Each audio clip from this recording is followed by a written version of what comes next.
Captain Viceral, Tagal First Officer Magdali. Pantagan mo lang kaya ng ngayon. Our estimated flight time is 1 hour. Gastan tayo pa ka rin. Na, Sir Ron? Gastan tayo pa manok ka rin. Di mo na. We shall now be showing you the safety features of these aircraft. Please watch the cabin crew in front of you. To fasten your seatbelt, push the ends together. To tighten, pull loosen off the strap. To loosen, to buckle and pull. Then fasten left to buckle and pull free and to release. Your life vest is found under your seat. On water landing, remove sharp objects from your body. Slip vest over your head. Take tape around your waist and push ends to buckle. Bukay mo kanan pa kan mukhang summer.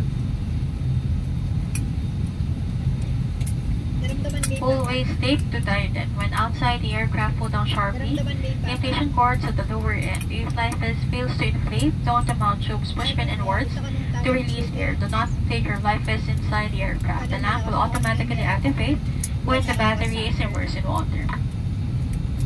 In the unlikely event that emergency oxygen is required, oxygen mask will drop from above you. Remove your face coverings and immediately grab the aircraft oxygen mask and pull it firmly towards you. Put over your nose and mouth, pull elastic band for a snug fit and breathe normally. Keep mask on until you are advised to remove it. If a child or other passengers need your assistance, put your mask on first before assisting them. The emergency exits are clearly marked throughout the cabin. Locate the exits nearest you. These exits may be behind you. In case of power loss or smoke in the cabin, emergency lights and path markings will lead you to this exit during an evacuation.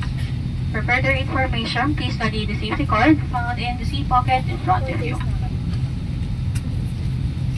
In preparation for takeoff, please make sure that your seatbelts are securely fastened.